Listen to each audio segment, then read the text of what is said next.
Bueno, muy buenos días a todos. Es un gusto saludarlos, sobre todo saludarlas a estas dos hermanas que, bueno, nosotros acá ya nos estábamos poniendo al día. Se lo pierden por no estar online a los demás, pero bueno, tiene su lado lindo, muy lindo poder compartir y charlar en este momento. Pero bueno, vamos a arrancar con la clase de hoy. Así ganamos tiempo de las cosas que tenemos para aprender. Pero bueno, quisiera que arranquemos como es debido y para nuestro gusto también arrancar con la guía de Dios, con una oración. Así que los invito cuando tengan la oportunidad de ver la clase también, en reverencia, a hablarle al Señor. Padre amado, en el nombre de Jesús, elevamos esta oración, Señor, a tu trono. Venimos agradecidas por una nueva oportunidad de esta clase, por un hermoso día, por despertarnos, por poder tener a los nuestros cerca, Señor, en nuestros hogares. Señor, te pedimos también que bendigas a las familias, Señor, de mis hermanas. Tengan ¿no? a su gente cerca, a los que miren después la clase, Señor. Te pedimos que bendigas a cada uno de los alumnos, a su familia, Señor, a sus ministerios. Te pedimos de manera especial también por esta clase de hoy, que sea tu Espíritu Santo quien nos guíe, Señor, a poder aprender, a poder confrontarnos, Señor, y poder ser de utilidad para tu reino. Te agradecemos infinitamente por tu amor, por darnos la posibilidad de ser libres, Señor, para aprender, para enseñar, para poder hablar de tu palabra. Te pedimos que también el resto del mundo pueda tener esta libertad y que cada vez sea más gente la que te conozca. Que a través de nosotros, con lo que podamos hacer, también podamos llevar tu reino a los que están cerca, Señor. Te pedimos que nos bendigas, que nos guíes, que nos guardes, Señor, en lo que resta de esta mañana, en lo que queda del día, Señor. Ya estamos en el último día laboral de la semana y vamos a entrar al sábado y te pedimos que sea con paz, con bendición, Señor, y que sea un tiempo para estar más cerca tuyo, Señor. Te pedimos perdón por nuestras faltas, que no las tengas en cuenta, que nos ayudes, Señor, a mejorar, a darnos cuenta, Señor, de a veces esos pecados que incluso nosotros ni somos conscientes, Padre. Te agradecemos de nuevo por todo en el nombre de Jesús. Amén. Bueno, mis Amén. queridas hermanas, vamos a compartir el Power. Nos habíamos quedado en la unidad número 2. Fuimos ahí un poquito menos de la mitad. Pero bueno, si hay alguna duda de algo de la clase pasada, me dicen, porque si no yo sigo. Nos habíamos quedado en el conocimiento o el aprendizaje, mejor dicho, de lo que era el aparato psíquico, en esta parte, sobre todo, de ver el inconsciente y qué engloba ese inconsciente con esta parte del principio del placer, del principio de realidad, del principio del deber y cómo fluctúan para, para nuestro manejar diario, ¿no? Nosotros constantemente estamos siendo dirigidos por esta parte inconsciente. Vamos a ver de qué maneras. Por ahí algunas veces ya habrán escuchado, ¿no? De que a veces se trata de los sueños, de que los sueños tienen su interpretación, a veces algunas cosas que decimos y nos equivocamos y no quisimos decir eso, son los famosos actos fallidos o los lapsus. Ahora vamos a ver un poquito de eso. Pero bueno, ¿cómo Freud llegó a estas conclusiones? A grandes rasgos les digo, es como más para tener conocimiento, no porque esto tenga que ser determinante para la materia, pero por ahí para entender un poquito más. Él era discípulo en primera instancia de otros grandes intérpretes de la mente, digamos, y que se basaban en diferentes técnicas. Estaba, por ejemplo, Breuer, que hablaba del método catártico. Ahí viene la famosa catarsis, ¿no? De poder decir y sacar afuera las cosas que tenemos guardadas. Él tenía, bueno, también Charcot era uno de, de estos impulsores, ¿no? Que hablaba sobre la relación entre la histeria y la sexualidad. Vamos a ver un poquito sobre eso. Eh, y también estuvo Bergheim, que hablaba de que había una realidad de fenómenos que eran inconscientes. Entonces, él lo que hace con estas tres teorías, él hace una sola, contempla este tipo de cosas en una sola, que bueno, es la que nosotros conocemos como el psicoanálisis. Después, a lo largo de sus escritos, él fue cambiando algunas de las ideas, porque él, por ejemplo, empezó con el método de Breuer, que era la hipnosis. Entonces, mediante la hipnosis, él hacía esto que decíamos de que la persona pueda sacar afuera eso que tiene de manera inconsciente y que de esa manera el síntoma desaparezca y la persona pueda liberarse. Hoy se conoce que la hipnosis sí tiene ciertos efectos curativos, si se quiere, como también están la hipnosis como mal utilizada para malas cosas, ¿no? Por ahí nosotros tenemos como una visión de la hipnosis medio vulgar, ¿no? De que, bueno, ahora te voy a mostrar esto y te vas a empezar a convertir en un perro y vas a ladrar. Bueno, ese tipo de pavadas, digamos, no, sino que tiene que ver más con un estado de llegar al inconsciente como en un estado de ensueño, podríamos decir, donde somos más o menos conscientes pero a la vez se entra en un estado de tal relajación que llega a ser como llega a dar la posibilidad de la entrada al inconsciente. Pero es como que Freud después se dio cuenta de que no era necesario llegar a este punto de la hipnosis, sino que él empezó a utilizar otras técnicas mediante la palabra, mediante la asociación libre, que la asociación libre es como el método utilizado para el psicoanálisis, donde se logran los mismos resultados sin la necesidad de entrar en este terreno hipnótico. ¿Y qué hace la asociación libre? Es básicamente la persona tiene que tratar de no tener ningún tipo de estímulo visual, sobre todo, ni auditivo, que eh, influya de manera positiva o negativa en el discurso. Entonces, por ejemplo, ahí era donde Freud se ponía eh, donde Freud se ponía atrás y se acostaba en el diván. Entonces nosotros como tenemos la imagen del psicólogo con esto del diván, ¿no? La persona acostada, que en realidad eh, se usa y no se usa, no necesariamente siempre se utiliza el diván, pero es puramente del psicoanálisis.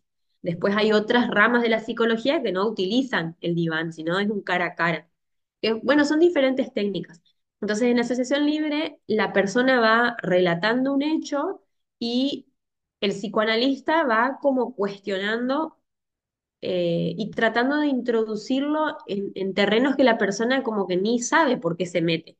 Vieron que una vez le pasa y dice, ¿para qué dije esto? Bueno, para el psicoanálisis todo tiene sentido. Entonces, eh, uno se pone a hablar de algo y en serio empieza a pensar, y no sé por qué me fui por este lado. Y en realidad, para Freud, todo tenía sentido. Si te fuiste por ese lado, realmente es que por ese lado es donde debe estar el problema y por donde debemos ir. Entonces se repregunta, no sé, por ejemplo, bueno, tuve un sueño. Y ese sueño, por eso los sueños siempre tienen su interpretación solamente en un contexto analítico. O sea, uno no puede decir, bueno, soñé con cucarachas y entonces va a buscar en Google qué significa soñar con cucarachas. O sea, no, en ese sentido no tiene esa relación, sino que lo que uno sueña tiene su significado, pero para uno mismo, porque siempre tiene algo del bagaje emocional.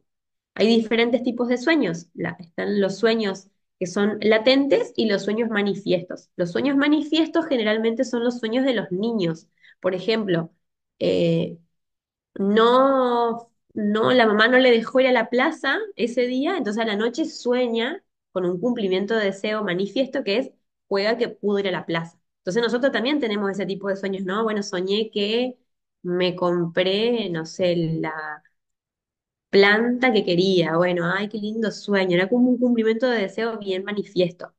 Pero generalmente los adultos ya tenemos eh, una condensación de un montón de cosas que tiene que ver con lo que nos pasó en el día o días atrás, aunque a veces parezca que nada que ver, siempre tiene eso, y tiene ese resto y otro resto que es un cumplimiento de deseo. Pero el cumplimiento de deseos generalmente está desfigurado. Entonces uno puede soñar con la muerte de alguien y no va a decir, bueno, ¿y pero cómo eso va a ser un cumplimiento de deseo? Yo no deseo que esa persona se muera. Entonces, en un contexto de análisis, se repregunta, se van viendo qué asociaciones la persona puede ir encontrando y ahí se va descubriendo realmente qué deseo estaba oculto.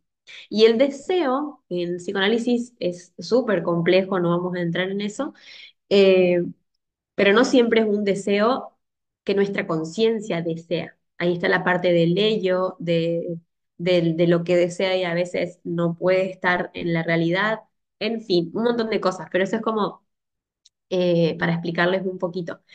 Y entonces, esperen que vaya para atrás porque me perdí, ¿qué les quería decir?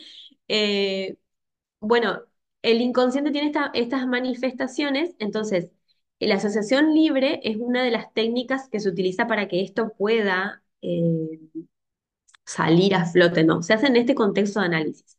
Sin embargo, había algunas oportunidades en las que Freud sí utilizaba la hipnosis y tenía buenos resultados.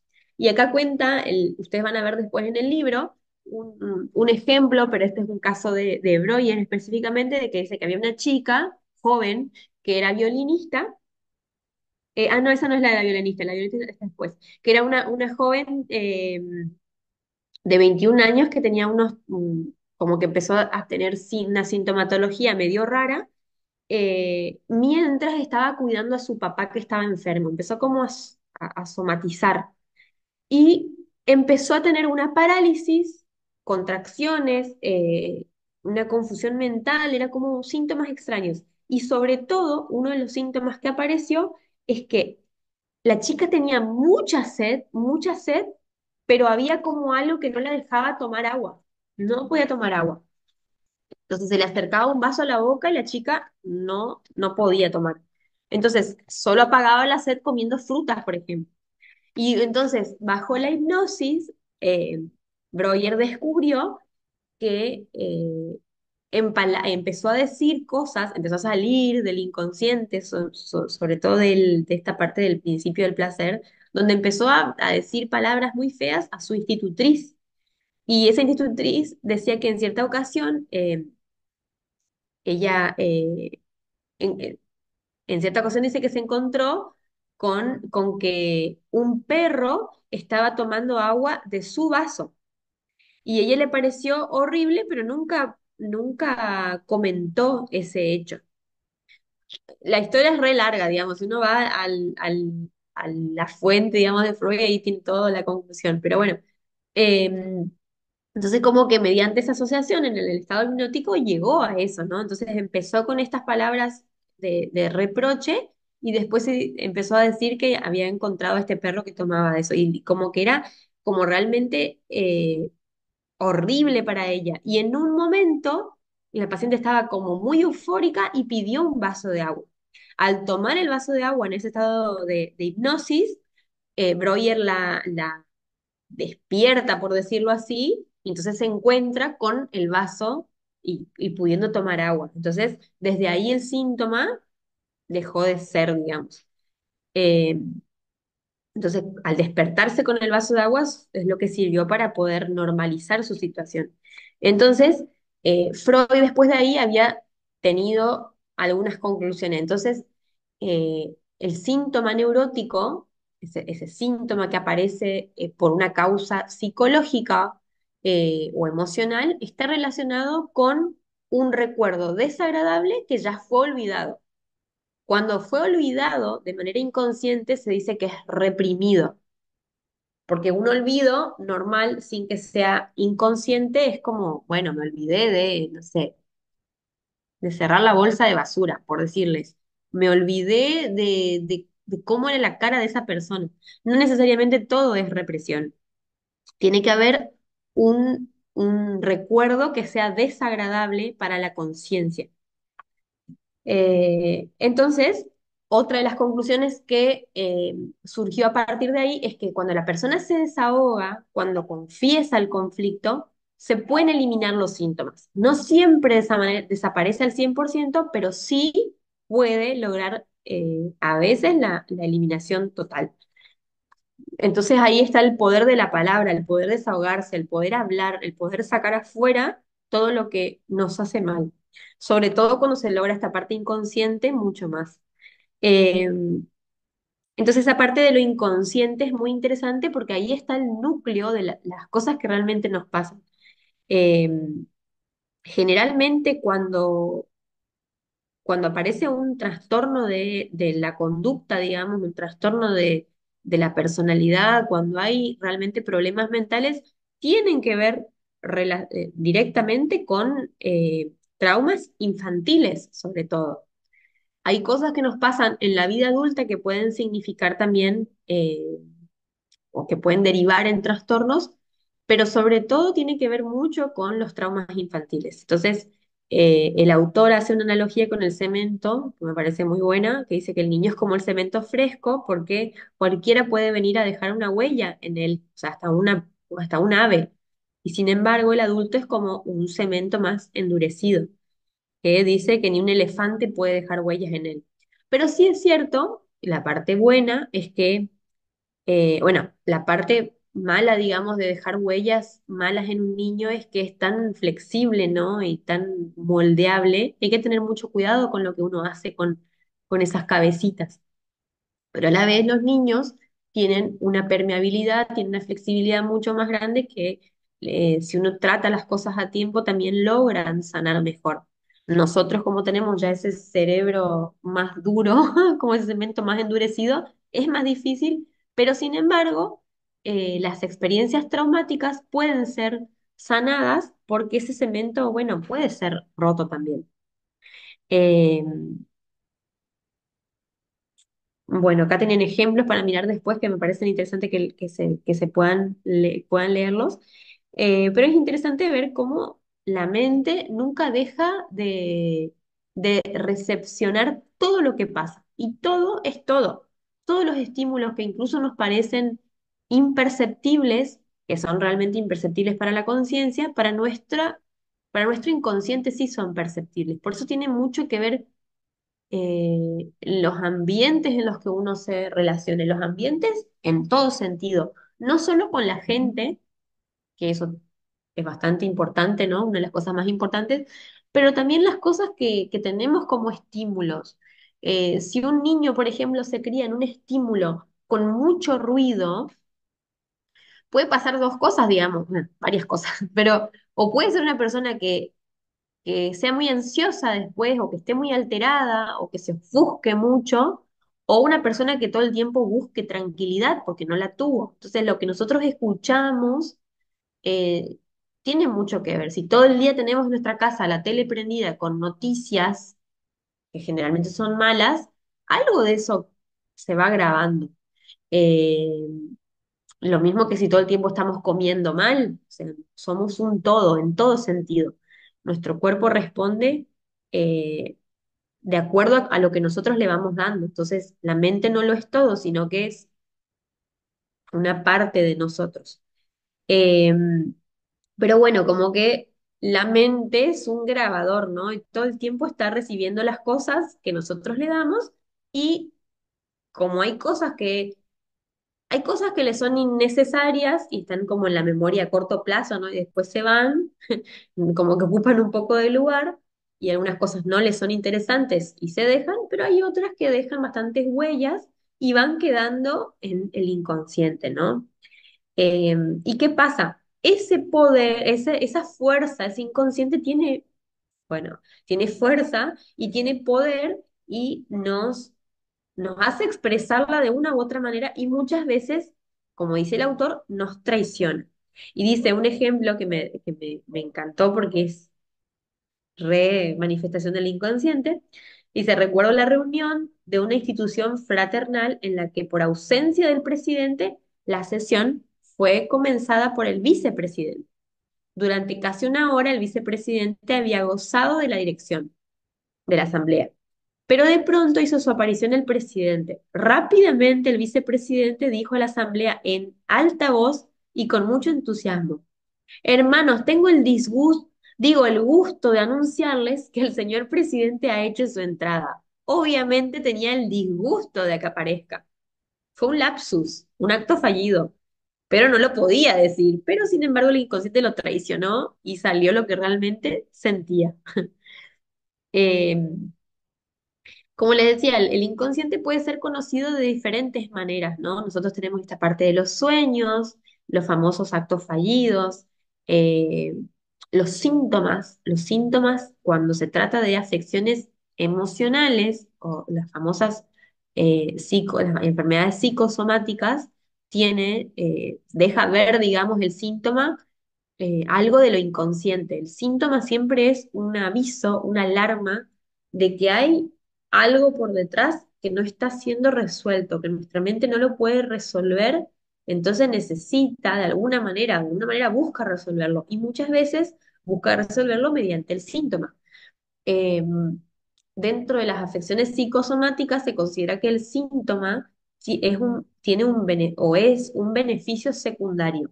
Y vieron que en psicoanálisis muchas palabras tienen como su contradicción. ¿Por qué va a ser un beneficio si es algo que no me gusta? O sea, ¿cómo puede ser un beneficio un cáncer? Bueno, en realidad se considera que toda enfermedad, todo síntoma, eh, tiene este beneficio secundario porque algún provecho la persona le está sacando. Y obviamente que es inconsciente. Por ejemplo, algo muy básico es que a partir de la enfermedad la familia empezó a prestarle atención. Bueno, ese es el beneficio secundario de la enfermedad. O a partir de ahí la persona se quedó más quieta y no pudo salir. Entonces tiene que quedarse más tranquila en su casa. Por más de que conscientemente no lo quiera hacer, su inconsciente está dando un aviso y está haciendo un beneficio a partir de la sintomatología. El tema es que no siempre es tan simple encontrarlo.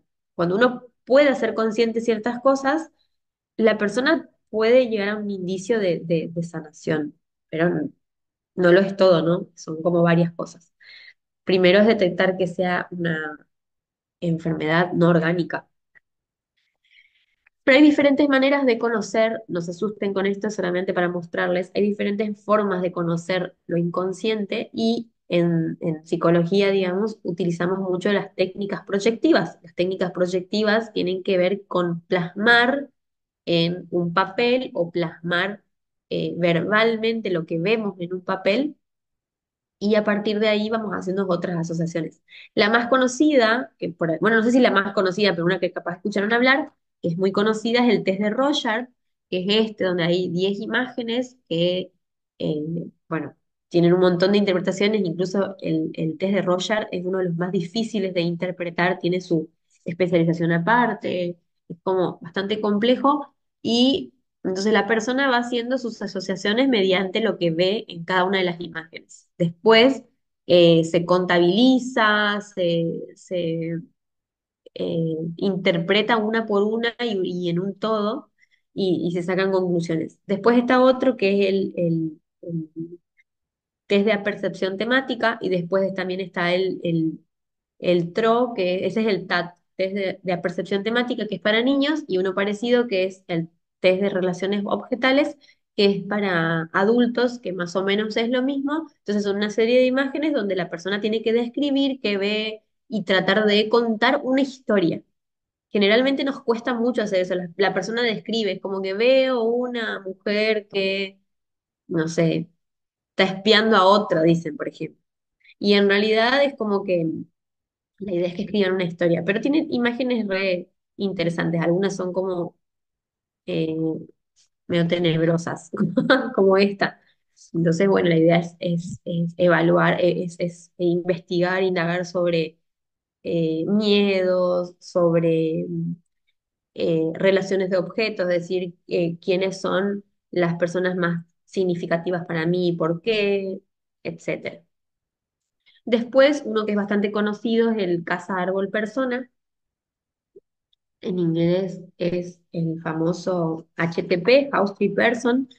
Entonces se le pide, generalmente se hace en niños esto, se le pide que dibuje una casa, un árbol y después una persona y después se le pide que inventen una historia y bueno, varias cosas más. Entonces acá se puede evaluar el clima familiar, con quién se identifican, qué imagen tienen de sí mismos, etc.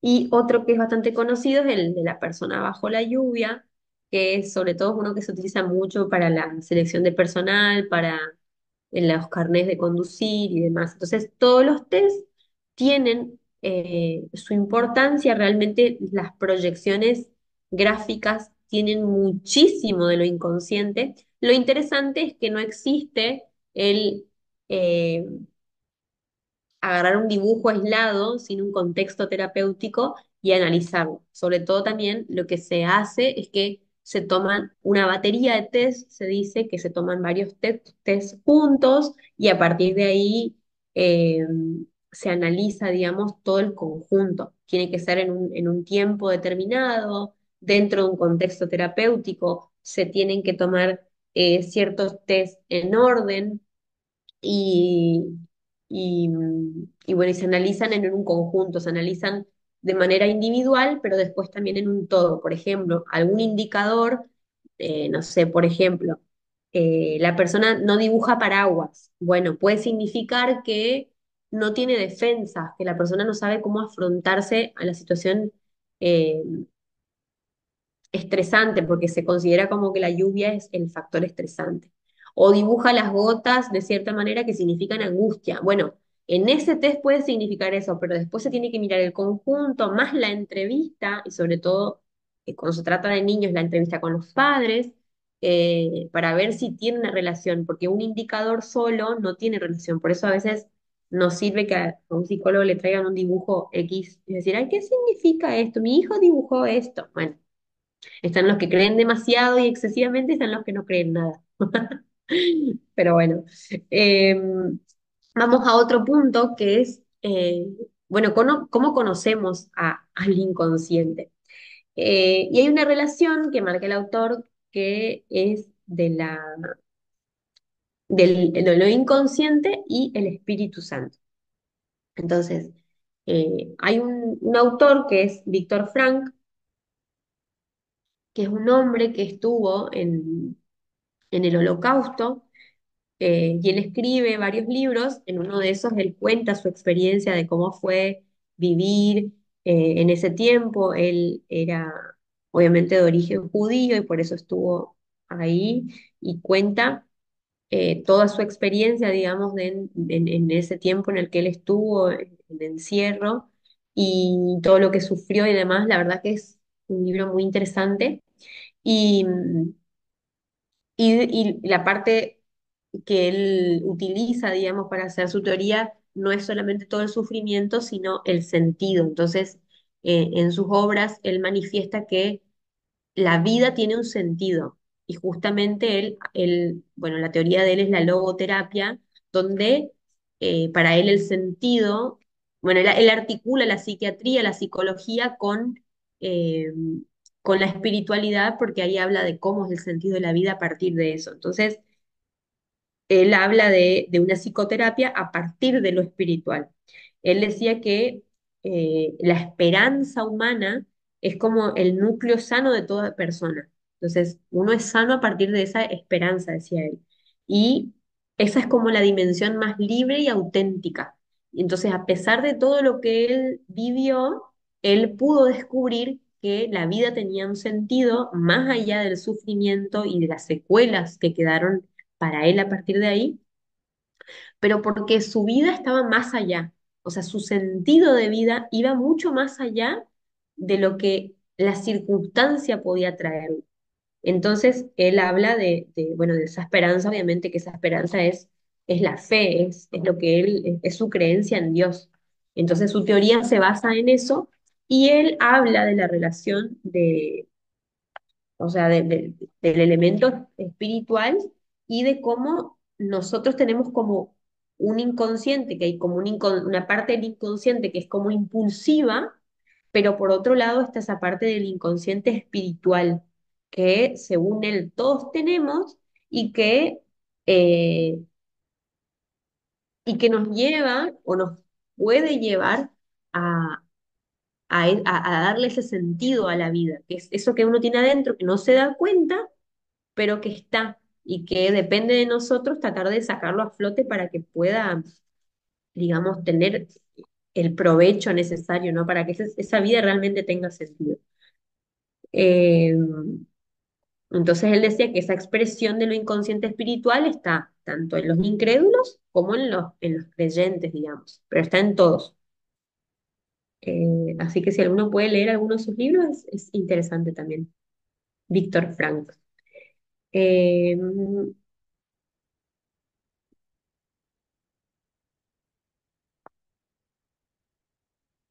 bueno, entonces después el autor también habla desde sus experiencias de algunas situaciones con ejemplos que a él le lleva a pensar de que la parte inconsciente también puede ser convertida por Dios, ¿no? Entonces, eh, hay como una parte en la que uno no sabe qué pasa con uno, quién soy cuando estoy durmiendo, quién soy cuando realmente eso inconsciente aflora sin que yo me dé cuenta. Eh, pero sin embargo, a partir de todas esas cosas, aunque yo no me dé cuenta, él considera que lo inconsciente también puede ser convertido, digamos. Eh, el tema es que la parte en la que uno a veces falla es que no termina creyendo del todo la palabra de Dios. Entonces, se dice que una de las manifestaciones de nuestro inconsciente inconverso es que se rechaza de manera inconsciente las verdades bíblicas, que de manera consciente sí son aceptadas. Por ejemplo, cuando nosotros sabemos que la palabra de Dios dice que nos perdona y se olvida, pero ¿qué pasa con nosotros? La culpa viene igual. Entonces, él dice que hay una parte de nuestro inconsciente que está siendo inconverso, porque no le terminamos de creer todo, como que genera un rechazo a esa cuestión que nosotros en la realidad la sabemos en serio. Entonces lo que él propone, digamos, que nosotros debemos ser ateos respecto a los dioses que no son dioses, sino eh, para que nosotros podamos realmente encontrar la paz en el Dios verdadero. Dice, conocerán la verdad y la verdad los hará libres. No por nada también el psicoanálisis, digamos, dice que cada uno tiene una verdad y cuando uno logra encontrar la verdad, uno logra libertad. Y la palabra es más clara que el agua, digamos. Si conocemos a Jesús, que es la verdad, esa verdad nos hace libres y nos hace libres incluso en nuestro inconsciente. Ahora, a veces somos difíciles, ¿no? Como que, como que no podemos a veces realmente creerle, ¿no? En esto del inconsciente y el Espíritu Santo, bueno, nuestra conducta voluntaria no siempre es realmente voluntaria, como esto que vimos. Y bueno, vemos que, que el Espíritu Santo actúa en nosotros como una fuerza que es dinámica. Eh,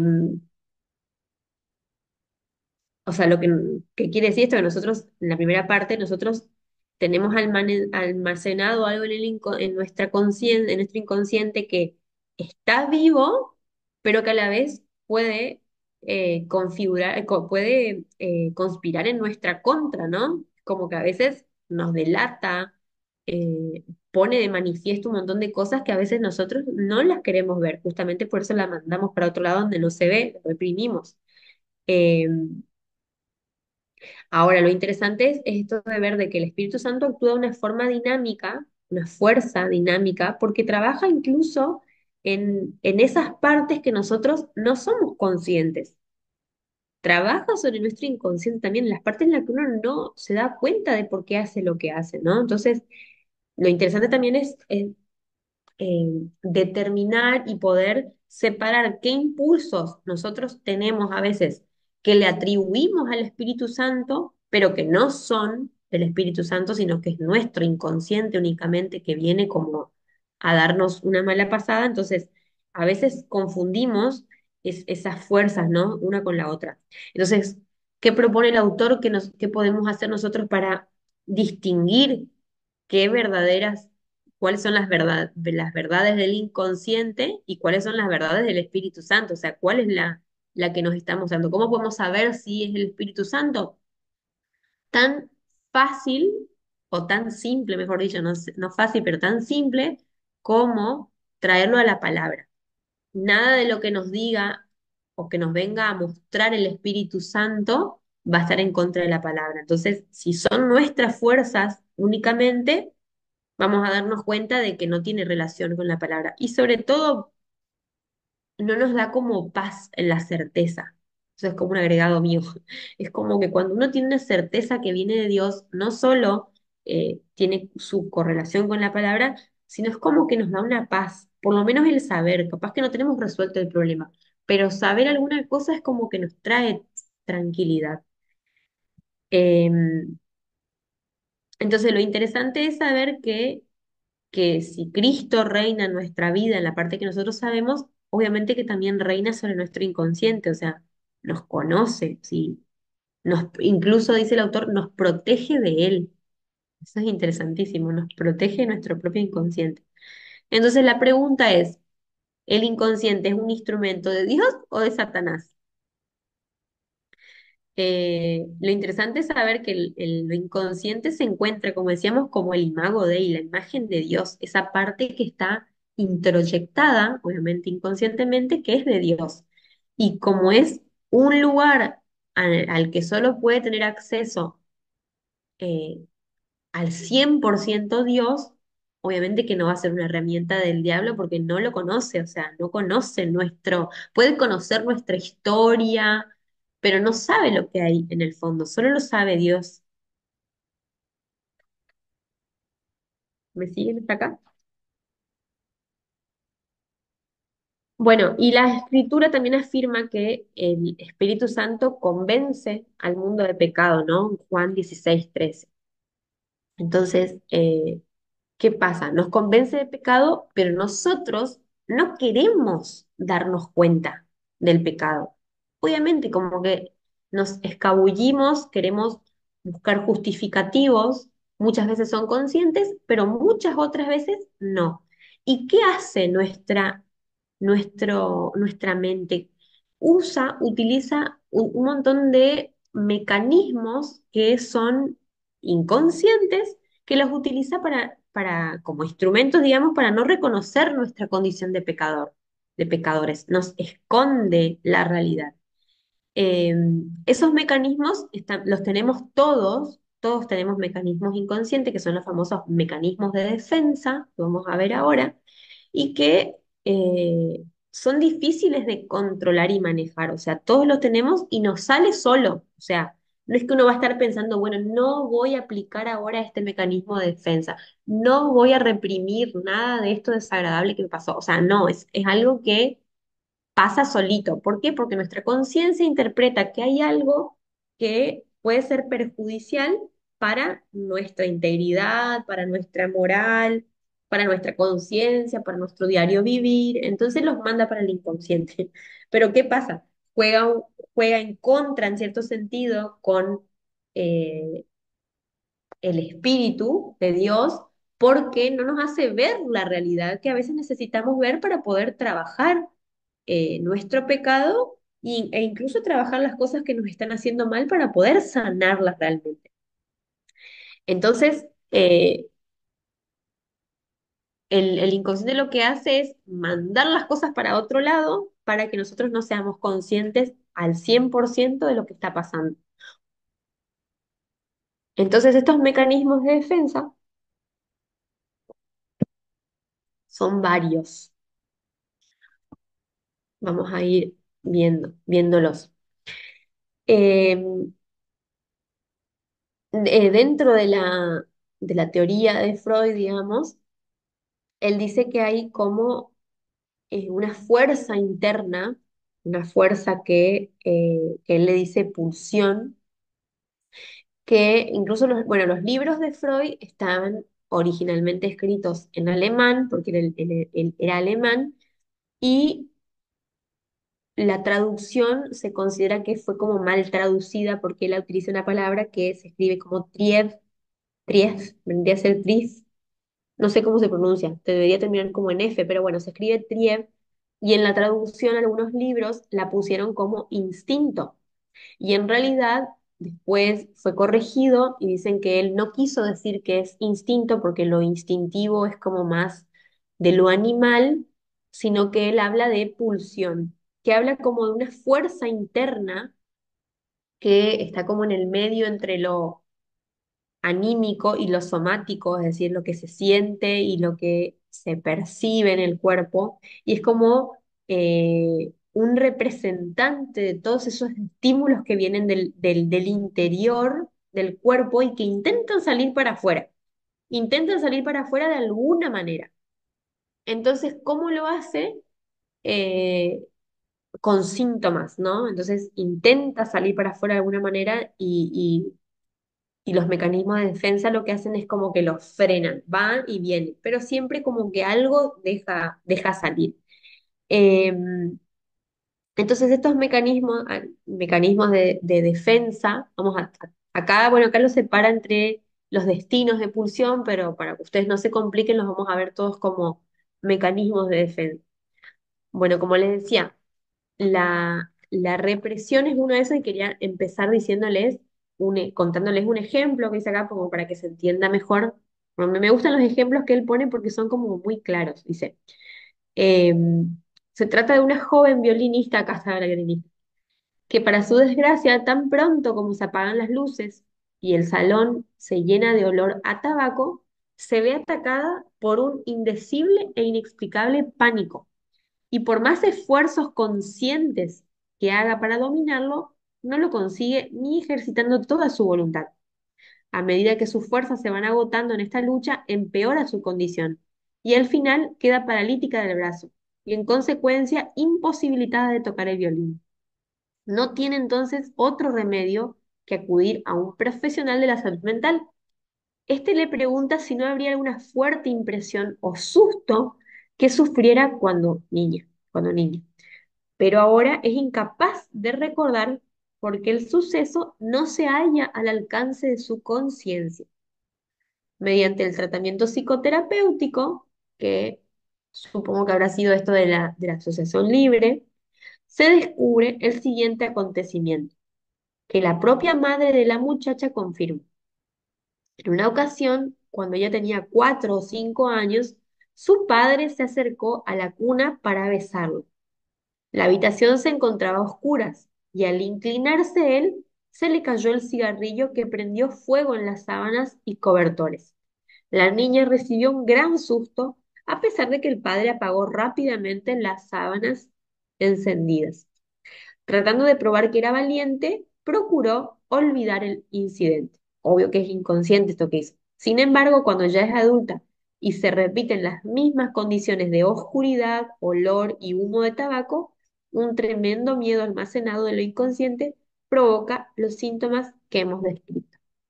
Qué interesante, ¿no? O sea, fíjense cómo uno no puede proteger al 100% a un niño de que tenga traumas. Obviamente que uno puede proteger en la medida de lo posible para que tenga una infancia feliz, ¿no? Sin embargo, hay cosas que exceden a nosotros, a nuestra capacidad, y que incluso yo considero que los traumas en menor medida, no los que son realmente complicados, ¿no? Pero en algunos en la menor medida, son incluso necesarios para nuestro psiquismo. Es como que los necesitamos para tener también de qué valernos después para resolver, para ser dependientes de Dios, ¿no? Pero bueno, ¿me siguen con este ejemplo? ¿Están ahí todavía? Tati, Irma. Acá estoy, acá estoy. Y aquí estamos. Bueno, bueno. Sí, Bueno, vieron que tanto este ejemplo como el que habíamos visto de la chica que tomaba agua son situaciones en que las dos olvidaron el hecho traumático. Entonces, esta experiencia fue tan desagradable para la conciencia que lo reprimieron. Esa es la represión. Ahora, es interesante que, como les decía hoy, que no todo lo que se olvida es represión. Y es interesante distinguir, digamos, el olvido que es pasivo, que es por el paso del tiempo, que menos mal que es eso, porque si no lo mío sería todo represión, porque yo me recontra olvido de las cosas. Es como que hay algunas cosas que para mí son, no sé, no me puedo olvidar, no sé, capaz que se me olvida un poquito, pero después me vuelvo a acordar, por ejemplo, de las historias de los pacientes. No sé por qué. no entiendo por qué, pero no me olvido de las cosas que me cuentan. Capaz que me olvido de detalles, pero pueden pasar muchos años y me acuerdo. Ahora hay otras cosas, no sé, de mi adolescencia, no me acuerdo casi nada. Tengo una amiga que tiene una memoria extraordinaria que me dice, ¿te acordás cuando éramos chicas? Que no, le digo, no me acuerdo, no me acuerdo, pero no significa como algo traumático para mí. Entonces,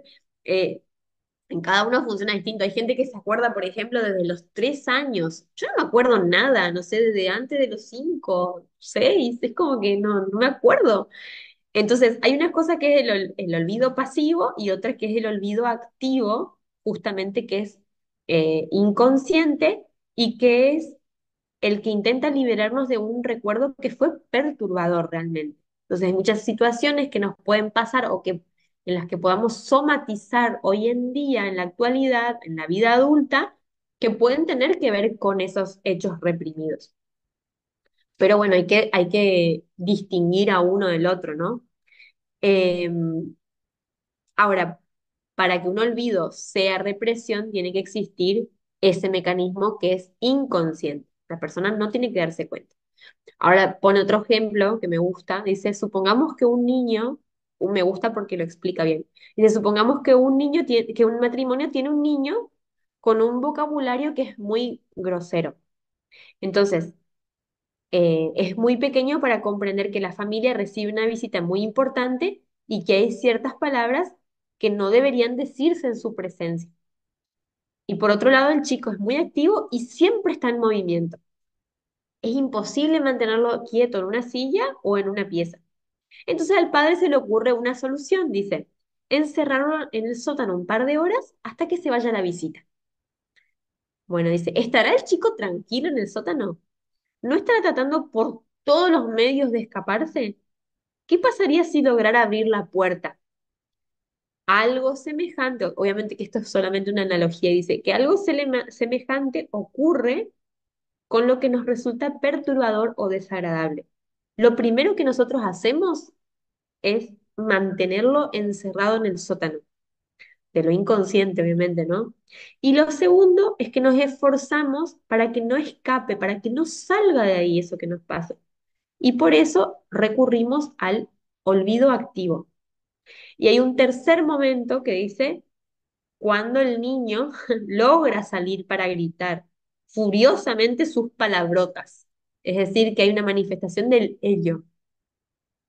Entonces, ese tercer tiempo es el retorno de lo reprimido. Entonces, ¿cómo retorna lo reprimido? Mediante un síntoma. Ahora, fíjense que muchos de los temores, de las ansiedades, incluso que se sufre cuando uno está en la vida adulta, no es más que el resultado de sustos o traumas que fueron percibidos, vividos durante la niñez. Entonces, en este caso se habla realmente de una verdadera represión, porque en ese sentido lo que se reprime queda para siempre en el inconsciente, a menos que uno trabaje sobre esto y pueda sacarlo a la luz. Porque muchas veces pasa que la persona tiene como un recuerdo desagradable y que por eso sufre. Eso pasa muchísimo, ¿no? Es porque a mí me pasó esto, por eso sufro e intenta por todos los medios tratar de no sufrir por eso, pero bueno, ahí tiene que ver con un montón de cosas, ¿no? De la persona, de la forma de ser, de la forma de ver la vida, de que, en qué ocupa su mente, qué hace para tratar de sanar eso, pero muchas veces puede que haya incluso alguna forma de pensar que sea algo que no se está dando cuenta, de que por eso también el recuerdo sigue siendo tan perturbador y molesta tanto a la persona. Bueno, se entiende la represión.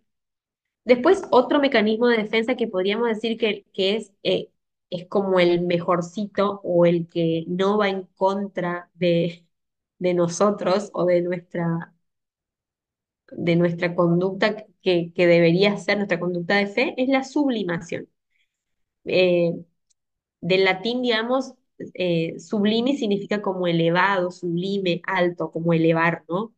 Pero en química, fíjense que la sublimación consiste en pasar de un estado de un cuerpo, digamos, sólido al gaseoso.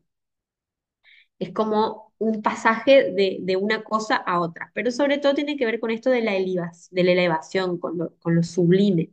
Y obviamente que es un mecanismo de defensa que está ligado como que más al estado normal. Y sobre todo la sublimación pasa en contextos cristianos. Entonces, hay,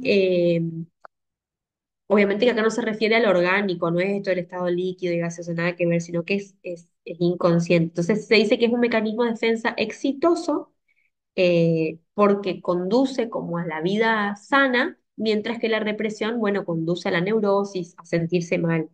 Eh, y a qué está asociado? A que eh, esa, ese instinto o esa pulsión, mejor dicho, que es como más eh, primitiva, como más instintiva, eh, y que muchas veces tienen que ver con la naturaleza sexual, logra ser reemplazada por algo, una función superior, como algo mejor.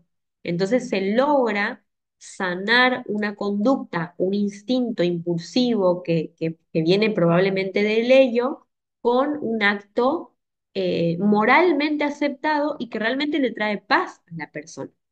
Entonces, es como lograr algo más sublime, ¿no? Entonces, se considera la persona, bueno, que ha estado por ejemplo, una persona que vivió abusos durante su niñez y que a la fecha de adultos, digamos, pueda consagrarse como pastor y ayudar a otros, pero desde una manera saludable, no con la motivación insana que habíamos visto, ¿no?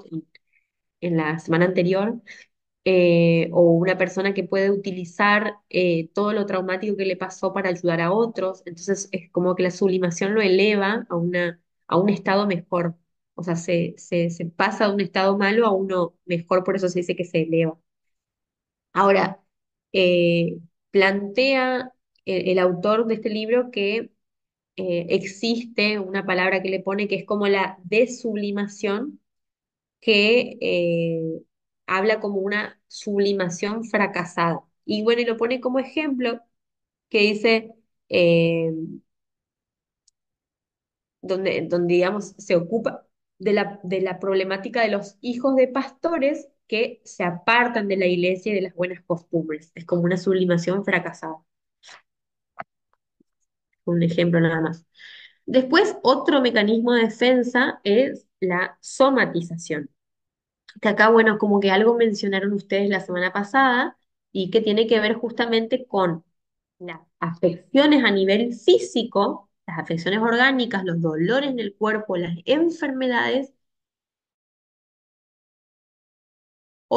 o sea, no tienen un origen físico, sino que tienen un origen emocional, un origen psíquico, mental. Y que incluso este autor plantea que puede ser también un trastorno psicológico o espiritual, y no una disfunción orgánica. Entonces, son causados, por ejemplo, por sentimientos de culpa, que esos sentimientos pueden ser conscientes o inconscientes. eh, y plantea un ejemplo que me gusta porque dice que Jesús con el paralítico le dice, confía, hijo, tus pecados te son perdonados. Es decir, que lo liberó de la culpa, de la carga del pecado. Y acto seguido le dijo, levántate, toma tu lecho y anda. Y el paralítico que hizo salió caminando. Entonces, una vez que la causa del trastorno psicosomático fue eliminada, también la parálisis, el síntoma, desaparece. Fíjense qué interesante este caso. Entonces, vamos a ver después cómo aparecen en esto, en la somatización, los síntomas hipocondríacos y la conversión histérica, que vendría a ser como de la somatización se desprenden estas dos, la hipocondría y la conversión histérica, que son las formas de somatización. Eh, Antes se consideraba, digamos, que que el cuerpo era como una máquina y que había que ver más o menos qué cambiar y qué trabajar acá para que las cosas funcionen bien. El tema es que cuando se entiende de que no hay algo en lo físico que se pueda trabajar, ¿qué pasa? Entonces tiene que haber algo más, que ahí está lo psicosomático, ¿no? Ya en la antigüedad se decía que la mitad de las enfermedades tienen un origen mental o espiritual y que la otra mitad tienen un origen físico. Ahora fíjense que nosotros, dice el autor, en la actualidad dice, las enfermedades más frecuentes dependen al parecer de la mente en un 70% de los casos, según estadísticas hechas en los Estados Unidos. Sin embargo, yo busqué y dice una estadística de la OMS. La OMS la tomo con pinzas porque no es que le creo todo lo que dice. Sin embargo, me pareció que esto puede tener relación justamente por lo que nosotros vivimos. Y dice que más del 90% de las enfermedades son psicosomáticas. Me pareció un dato interesantísimo porque realmente estamos en un momento en el que la gente sufre un montón y que se hace estudios y no sale nada o no encuentran el problema. ¿No escuchan ustedes como un montón de gente que nos pasa a nosotros también a veces, no sé, que puede haber algo más de lo físico? Entonces, por ejemplo, dentro de la psicología lo que se hace primero es descartar lo físico. Bueno, o un chequeo médico, hacerse análisis, descartar alguna afección eh, física para ver si nos está tratando de algo más emocional. Ahora, mi punto de vista es que todas las cosas que nos pasan, todas, que repercuten en nuestro cuerpo tienen que ver con cómo somos nosotros, con nuestro bagaje emocional. Sobre todo, por más de que se trate de una afección orgánica, nuestra forma de percibir la enfermedad, nuestra forma de abordarla, nuestra forma de vivirla, nuestra forma de sufrir, tiene que ver con nuestra historia, con nuestra personalidad. Entonces va a tener que ver también nuestra forma de recuperación con nosotros. Entonces, hay algo de lo emocional que siempre se teje en eso. Después hay otras teorías, por ejemplo, que dicen que todas nuestras afecciones, incluso las que tienen supuestamente origen orgánico, vienen a decirnos algo, vienen a querer sanar algo que no estamos dándonos cuenta.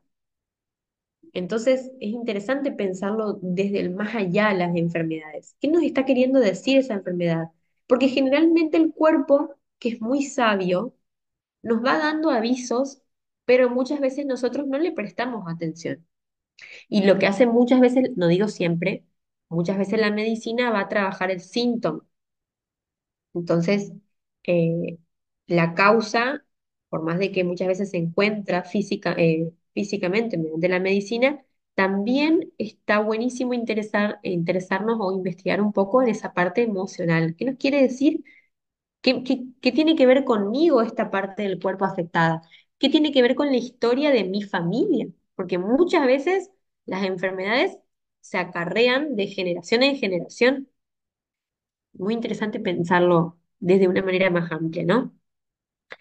Eh, Cuando se habla, digamos, de los síntomas hipocondríacos, nos estamos refiriendo eh, al famoso, usted no tiene nada, y se hacen todos los estudios y no tiene nada.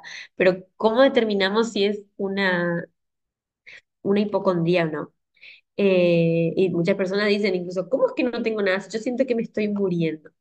Bueno, dice, no, lo interesante es pensar o entender de que no se trata de una simulación, o sea, la persona no está mintiendo con lo que le pasa, le duele en serio, le pasa en serio. El tema es que eh, hay que darse cuenta de cuáles son los síntomas que padece un hipocondríaco. Por ejemplo, son personas que se sienten sin apetito, se sienten muy débiles, tienen deficiencias a veces para respirar, palpitaciones, hormigueos muy molestos o pesadez, o tienen perturbaciones gastrointestinales, tienen muchos dolores musculares. Ahora, no quiere decir que todas estas afecciones son hipocondrías. Algunos realmente están enfermos, pero siempre hay una manera de detectar cuando se trata de una hipocondría. Dice, ¿no conoce usted a alguien cuyo único tema de conversación son sus enfermedades? Personas que van de médico en médico, de médico en médico, y ninguno logra resolverles el problema. Usted no tiene nada. Entonces, si no se sienten enfermos del corazón, se sienten enfermos de los riñones. Y si no se sienten enfermos de los riñones, entonces del estómago. Pero siempre tienen un malestar. Ah, y si alguien tiene un malestar, posiblemente después esa persona empiece a tener el mismo malestar. Sí, eso es un agregado mío que no dice acá el libro, pero también pasa. Entonces, tienen terribles dolores musculares, les suenan las articulaciones, tienen un sentimiento de opresión, pero ¿qué pasa? Si se descubre que las quejas y las lamentaciones desaparecen siempre que se va de paseo, de picnic a la playa, y los síntomas aparecen cuando la situación se opone a los gustos del paciente, no hay dudas de que que estamos en presencia de una persona hipocondríaca. Es decir, que cuando aparece el síntoma es cuando la persona no está en un entorno de su agrado o no se está queriendo hacer lo que la persona quiere. Pero ojo, es inconsciente. Eh, sí considera, digamos, que la hipocondría tiene un poquito de preconsciente, porque la persona como que se da un poquito cuenta de algunas cosas, pero no al 100%. Eh, Entonces, esto generalmente es algo que la persona no está queriendo darse cuenta y que va siendo paulatino, ¿no? Se van sumando dolencias, afecciones que van llevando a la persona a cada vez sentirse peor. Pero dentro de la somatización, como les decía, también está la conversión histérica. Y acá el autor aclara que cuando se habla de conversión no tiene nada que ver con el sentido espiritual, no es un convertido del mal al bien, o sea, no, sino que la conversión es como, eh, en lo crudo de la palabra, se convierte una cosa a otra, pero justamente se convierte la afección psicológica o emocional en algo físico. En ese sentido es la conversión. Y antes, fíjense que cuando se hablaba de conversión histérica, vieron que la palabra histeria siempre se asocia a las mujeres, ¿no? Qué histérica. Bueno, hay hombres histéricos, les cuento. A nuestros hermanos hombres que van a ver esto y a nuestras hermanas mujeres también que hay hombres histéricos. No es solo para nosotros. Pero ¿qué pasa? Antes se relacionaba con la histeria directamente al útero. Entonces se consideraba siempre que el problema era femenino porque tenía que ver con el útero. Es más, Hipócrates había dicho que el remedio era cásate y la enfermedad desaparecerá. Entonces, Platón también localizaba como la histeria en el útero, incluso en las primeras, eh, en los primeros estudios que se habían hecho también antes, Charcot, Breuer, pensaba que el útero, por ejemplo, quería tener hijos y que si no se satisfacía esa necesidad, aparecían síntomas histéricos que tenían que ver justamente con las somatizaciones en el cuerpo. Pero después, bueno, se reconoció que no tiene nada que ver el útero con la histeria y que los hombres también pueden padecer esta enfermedad. Pero en aquel momento es como que eh, Freud, digamos, fue ridiculizado cuando dijo que no tenía nada que ver, porque antes se creía que sí o sí tenía que ver. Hoy vemos, por ejemplo, que la histeria tiene un origen puramente psíquico y que incluso puede ser curada con el tratamiento psicoterapéutico. Entonces, ¿qué pasa con la conversión histérica? En lugar de, como en la hipocondría, fatigas, dolores musculares, estados de ansiedad, sensaciones raras, ¿qué pasa con una conversión histérica? Se desarrolla una impotencia total. O sea, la chica no podía tomar agua, no pudo tocar el violín porque se le paralizó el brazo. Entonces, el hipocondríaco se siente fatigado y el histérico sencillamente se desmaya, o sea, le pasan las cosas en serio y es muchísimo más inconsciente. Entonces, el hipocondríaco puede afirmar que ve las cosas como borrosas, como no ve bien, después de leer un rato capaz. Pero el histérico conversivo pierde la vista, ¿se entiende? Entonces, lo interesante es saber esto, que también hay personas mudas, hay personas paralíticas, sordas. Muchas enfermedades son reales, no se tratan de una conversión histérica. Eh, y no se trata realmente de un conflicto emocional o espiritual, pero en otros casos sí.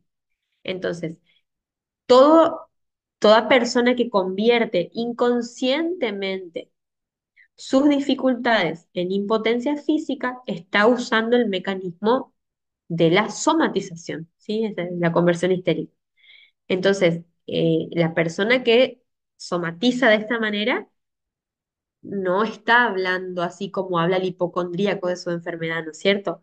Eh, es un problema que le preocupa, que está fuera como de su dominio encontrar la solución, eh, pero se entiende que está como a nivel inconsciente lo que le pasa. El hipocondríaco, como decíamos, como un nivel preconsciente. Eh, Generalmente cuando se trata de una conversión histérica es totalmente inconsciente y está tan profundo que la persona como que ni siquiera puede ser consciente y va a descartar todo lo orgánico, va a buscar todo por ese lado, hasta que a veces se llega a un punto de que, bueno, puede ser algo emocional lo que me está pasando. No todos los paralíticos, ciegos, demás, son histéricos, eso hay que entenderlo. Hay personas que están realmente enfermas, o sea, quiero dejar aclarado eso, digamos. Y entonces dice, ¿cómo distinguirlos? Un brazo que padece de parálisis de origen histérico se contrae si su nervio es estimulado eléctricamente. Un histérico ha perdido la vista, que ha perdido la vista, no ve un dedo que se le ponga delante, pero puede desarrollar convulsiones cuando ve y reconoce un fósforo encendido colocado donde antes estaba el dedo. ¿Se entiende? Como que tiene que haber una relación con algo que le genere el malestar. O sea, no ve realmente. Sin embargo, se le aparece el fósforo que fue el causante de su malestar cuando fue niño y eso logra ver o logra generarle una sensación de convulsiones, síntomas y demás. Eh, Después creo que lean otro ejemplo que está ahí de la Primera Guerra Mundial, que se los dejo a ustedes para que lo lean.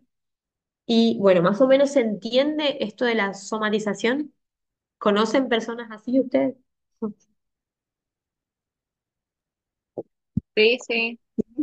Por lo menos hipocondríacas. Sí, claro que sí. No vamos a dar nombres hoy. Bueno, después está el mecanismo de la racionalización. La racionalización no tiene nada que ver con el raciocinio, no tiene nada que ver con razonar las cosas, con el sentido del razonamiento, porque el razonamiento es consciente. La racionalización es un mecanismo de defensa que, de nuevo, es inconsciente. Eh, ¿En qué consiste la racionalización? Algunos también la utilizan como justificación, pero la palabra correcta es la racionalización. Eh, ¿Qué pasa? Nuestra conciencia busca dar razones que son aceptables ante un hecho, que realmente a uno las considera como aceptables, pero que en realidad es una justificación inconsciente. Entonces, nosotros, si conscientemente tratamos de escaparnos, eh, perdón, si acá dice el ejemplo, ¿no? Si el autor, si tratamos conscientemente de escaparnos a las consecuencias de nuestra conducta, no hay racionalización, porque está siendo consciente. Muchas veces uno dice, no sé, a ver, ¿qué ejemplo se me ocurre?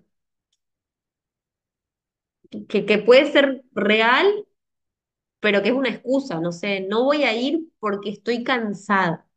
En realidad no quiero ir y estoy sabiendo que no quiero ir y utilizo la excusa de que estoy cansada, que es real, pero que me sirve de excusa porque no quiero ir. Después hay un montón de otras cosas que pueden ser conscientes, no sé, no dio ofrenda porque este mes no llegó con el dinero. Y sí, es real, pero no deja de ser una excusa, o capaz que no es real, está siendo una excusa, la persona está siendo consciente de lo que hace, entonces se justifica de manera consciente. Lo que pasa con la racionalización es que siempre es inconsciente, entonces todos estos mecanismos de defensa hay que saberlos así, de que la persona no lo hace con la intención de justificarse, ni ninguno de los otros mecanismos de defensa, ¿no? Entonces, la persona honestamente está dando sus razones que considera lógicas para defender su manera de actuar. Entonces, eh, se considera como que la racionalización es la victoria del deseo sobre la razón. Entonces, el deseo ganó ahí. Un ejemplo puede ser, eh, no quiere el ascenso en el trabajo porque va a ser mucha responsabilidad, porque le va a ocupar mucho tiempo y es un tiempo que puede estar con su familia, que no va a tener tiempo libre, pero posiblemente saben que está escondiendo, que tenga miedo a fracasar o miedo al rechazo, sí, miedo al fracaso. Tiene miedo a no poder ocupar ese, ese puesto como debería ser, entonces su mente busca un montón de justificativos que para la mente son razonables, pero en realidad están escondiendo algo más que es un miedo a fracasar. Ese es como el camuflaje mental, ¿no? Eh, Dice, cambia y adorna los motivos indignos de manera que parecen satisfactorios y hasta loables a los demás, incluso hacia sí mismos, como que uno termina creyéndose la mentira, como el famoso autoengaño, ¿no?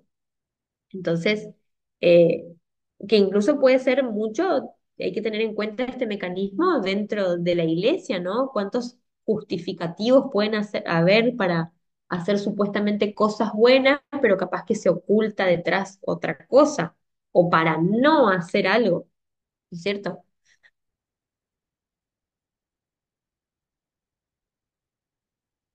Dice, a veces logramos por medio de la racionalización engañarnos a nosotros mismos y a los demás, pero otras veces lo único que logramos es evitar vernos tal como otros nos ven, como un autoengaño. Es interesante este mecanismo. Bueno, si no hay preguntas o algo, yo sigo. Después otro de los mecanismos de defensa es la proyección. La proyección tiene que ver con, fíjense que es como un mecanismo que se conoce mucho, ¿no? Se proyecta, vos estás proyectando eh, tu enojo en mí. Me enojé con vos y en realidad, bueno, estoy proyectando una frustración mía en tu persona, las cosas que vos hiciste. Eso es como un mecanismo medio conocido. Entonces, quiere decir esto, se desvía hacia otros la responsabilidad que es realmente de uno, ¿no? Entonces, eh, uno censura lo que uno debería ver en uno mismo y lo empieza a ver en otro. Entonces, eso es un mecanismo que se ve muchísimo y que es uno de los más evidentes, ¿no? Cuando uno escucha cuando alguien critica a otro. En realidad, ¿qué está criticando? Algo no lo logra, no lo va a procesar. No quiere decir que la persona va a hacer lo mismo o que puede ser igual, pero hay algo en esta persona que no está pudiendo procesar que tiene que utilizar otro recurso que es, no sé, denigrar a otro, por ejemplo. Entonces, ¿qué dice? El mecanismo consiste en evitar reconocer nuestras deficiencias y culpas atribuyéndoselas a los demás. Así de simple. Eh, se considera que es uno de los mecanismos de defensa que es como más evidente, más común, pero que también es difícil de evitar, ¿no? Entonces, en la iglesia se puede ver cómo en darle toda la responsabilidad de lo que pasa en la iglesia al pastor, por ejemplo. Entonces hay dificultades en la iglesia que son atribuidas directamente a él, le echan la culpa por todo lo que pasa y no se da cuenta de que por ahí muchas veces es la gente la que no coopera. Eh, pero se considera también que hay diferentes tipos de proyección, dos tipos, digamos. Uno es como la proyección que está destinada a justificar la culpa o la responsabilidad de la persona que proyecta, del proyectante. Entonces, eh, se busca tapar de manera objetiva los conflictos que son subjetivos, que es de adentro, ¿no? Entonces, siempre el mal se considera como externo, no es mío. eh, entonces la persona es como que justifica el actuar de su persona porque el otro es el que está mal. Entonces, eh, dice un ejemplo, ¿no? Recuerdo lo sucedido en cierta iglesia en cuyo coro había una joven negra. Nunca hubo problemas, pero un día el director decidió reorganizar el coro y cambiar su alineamiento. Y a la corista negra le tocó estar al lado de una joven que al día siguiente habló con el director para decirle, si no saca a esa negra de mi lado, me retiro del coro. Esa joven, supuestamente blanca, procuraba que la gente no conociera a su anciana bisabuela que era negra. La joven negra llevaba 2 años cantando en el coro y nunca había tenido problemas con las chicas que estaban a su lado, hasta que llegó el momento de estar al lado de alguien que odiaba a los negros precisamente por ser descendiente de ellos. Entonces la proyección iba hacia esa persona, pero era un problema de ella, o sea, ¿qué culpa tenía la pobre chica que cantaba? Entonces, otro de los ejemplos que vemos muchísimo es que las personas que odian rotundamente a los homosexuales, lejos está de mí empezar a hablar del tema de aceptarlos o no, no va ese tema. Pero las personas que son homofóbicos, que odian, eh, que aborrecen eso, hay que prestarles atención. Puede que hayan tenido alguna experiencia homosexual y se sienten culpables, eh, o porque no quieren reconocer algún odio en sí mismo y van en esa proyección hacia eso, hacia ese ejemplo, por ejemplo. Entonces, es interesante eso. Después, otro tipo de proyección es en el que uno no proyecta su culpa, sino la de un ser querido. Entonces dice, es posible aún que nuestra actitud esté justificada por hechos evidentes, pero si la motivación es aliviar la culpa de un ser querido o aún la propia, el alivio será transitorio o fugaz. Entonces dice, vemos el ejemplo de un niño. Perdón que les lea, pero me parece como muy específico y me parece que se entiende bien. Dice, un niño de 6 años adoraba a su madre. Todas las noches se dormía en sus brazos mientras ella le cantaba. Para él aquello era maravilloso. Su madre era lo más grande del mundo. Pero un día llegó del colegio un poco más temprano que de costumbre y encontró a su madre en los brazos de un hombre que no era su padre. Desde aquel día todo cambió. Nunca más quiso sentarse en las piernas de su madre para que ella lo mimara. No dijo nada a nadie, pero sentimientos ambivalentes comenzaron a luchar en su interior. Ya adulto, seguía queriendo a su madre, a pesar de que sus relaciones con ella eran un poco distantes. Desarrolló un gran odio hacia las mujeres. Su lectura preferida eran libros de Vargas Vila, autor que ataca a las mujeres. Comenzó a hacer múltiples conquistas con el propósito de hacer sufrir a las mujeres. Siempre tenía una larga colección de amantes. En muchas ocasiones buscaba romances con mujeres casadas y después que podía acumular pruebas como fotografías, etcétera, las hacía llegar por correo al marido.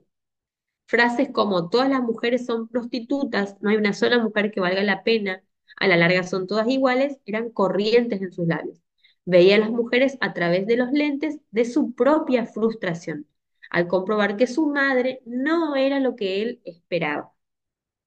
Obviamente que sin embargo seguía queriendo a su madre y esa ambivalencia de amor-odio es lo que lo hacía ver las cosas deformadas. Entonces él veía fantasmas en todas partes y actuaba como si fuera como eso el centro de su universo, ¿no?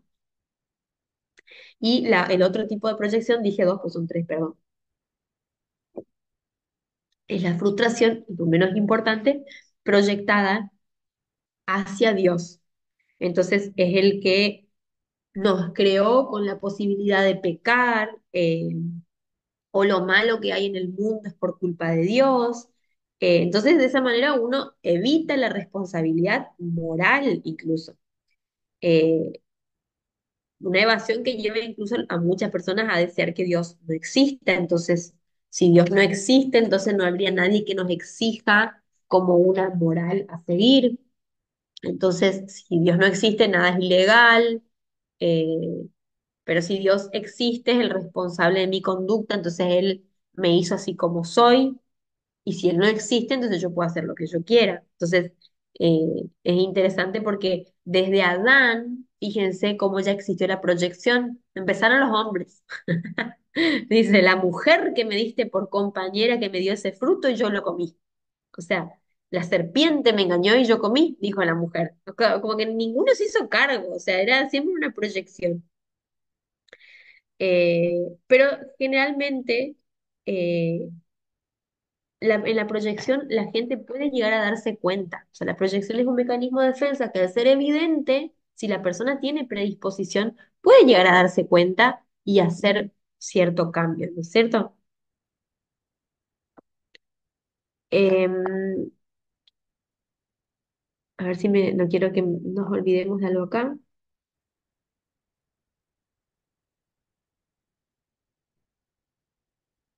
Bueno, después el otro mecanismo de defensa bastante interesante es la regresión, que valga la redundancia de la palabra, es un regreso, ¿sí? Se vuelve a un estadio anterior.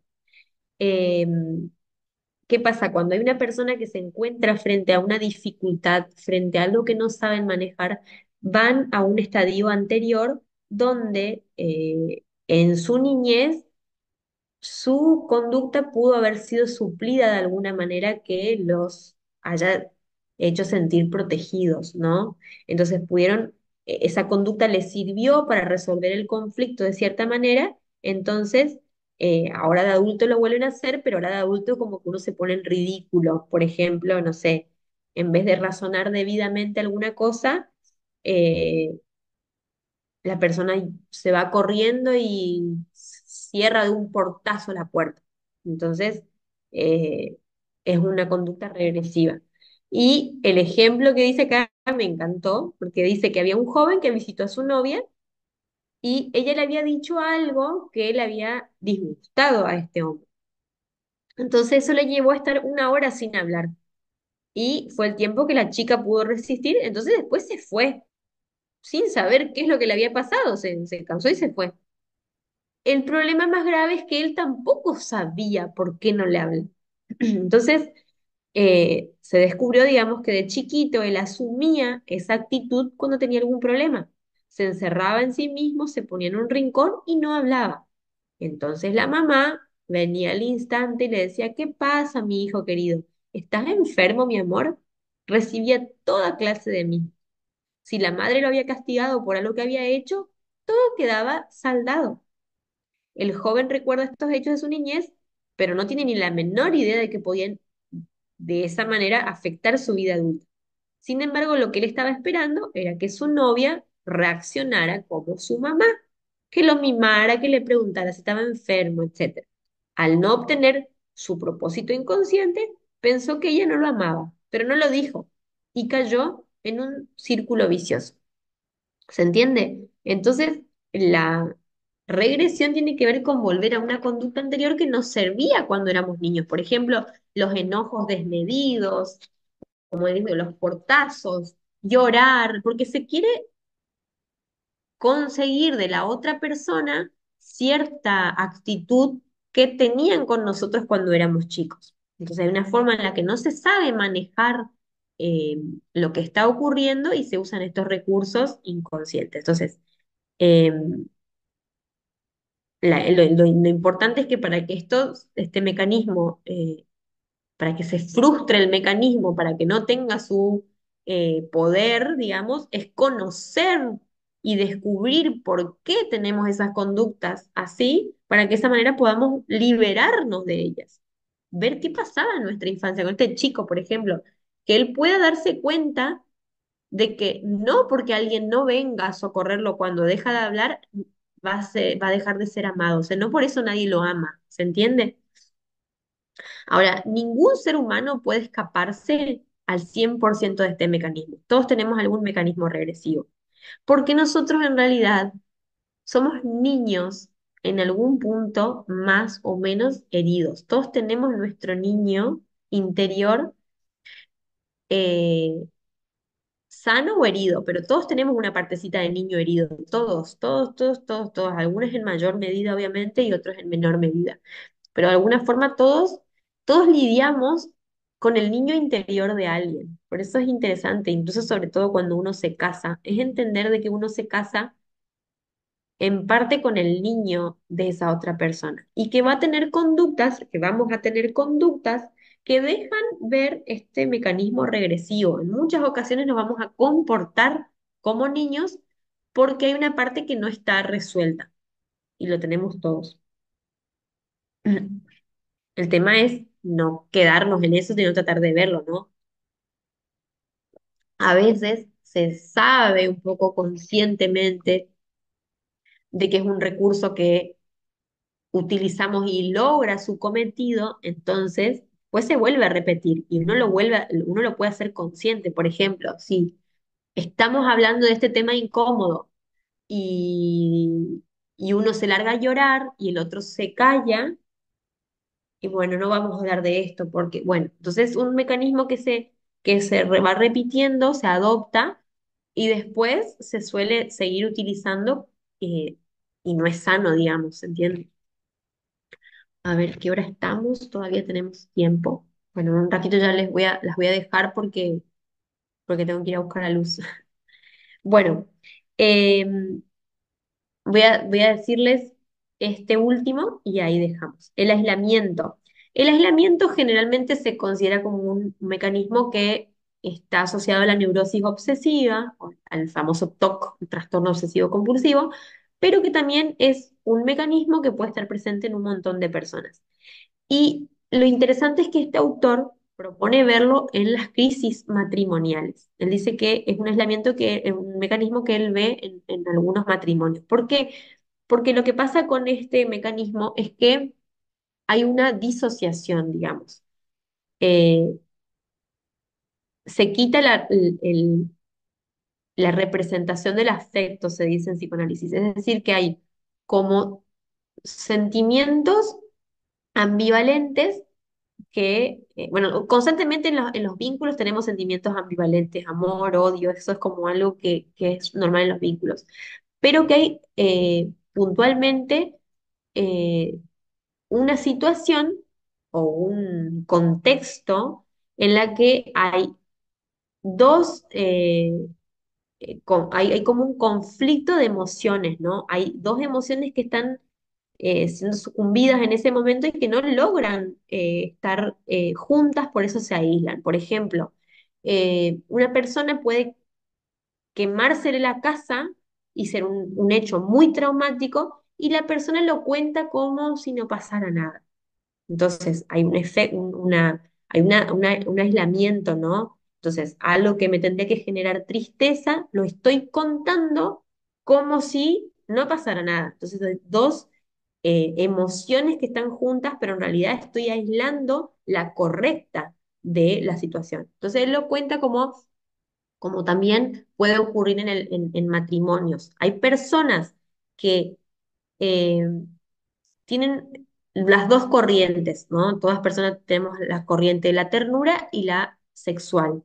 Y él dice que hay personas que logran ver como la de ternura, la del amor, y realmente tiene que ser inconsciente, no tiene que ser un hipócrita que está mintiendo, pero que hay personas que ven todo ese aspecto de la ternura, de la mamá, de sus hijos, como todo lo bueno en una mujer con la que están casadas, pero no pueden ver la parte erótica con esa mujer, sino que lo disocian y lo buscan afuera, digamos, donde aparece la infidelidad.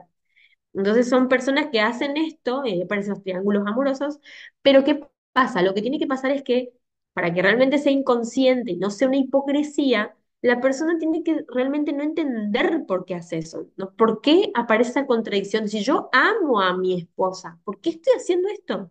Si yo veo todo lo bueno en ella, me encanta estar con ella, ¿por qué lo estoy haciendo? Entonces tiene que ser así de inconsciente, no tiene que ser, vuelvo a decir, como el hipócrita que está sabiendo que está engañando. Entonces, Lo que propone este autor es que uno tiene que escuchar más sin juzgar primero para conocer bien a fondo lo que está pasando con esa persona, en vez de juzgar directamente. Bueno, chicos, chicas que están ahí, las voy a dejar acá en este acá, porque si no, si entramos en otro se me va a ir más la hora y Sí, vamos ya a casi son los continuar con, 15. bueno, vamos a continuar con lo que resta el lunes, ¿sí? Dios Bueno, mediante, claro que sí. bueno, bueno, la verdad que fue una clase en la que le sacamos bastante jugo, hay bastante más para ver todavía, Sí, sí, pero bueno, ahora entiendo algunas situaciones que me ha tocado estar cerca y mira, uno dice, si la persona se aísla para no mostrar sus emociones o su dolor. mm, Muy interesante la clase. Muchas gracias. gracias, muchas gracias, Irma. Bueno, deseo que tengan un lindo día con lo que queda, que tengan un bendecido fin de semana, que puedan Bendecido. descansar o estudiar, pero descansando, y que nos reencontremos de nuevo el lunes. Dios mediante, claro que Gracias sí. por estar acá. Un Bueno, abrazo. que estén bien. Chau, chau. Chao, bendiciones. Bendiciones.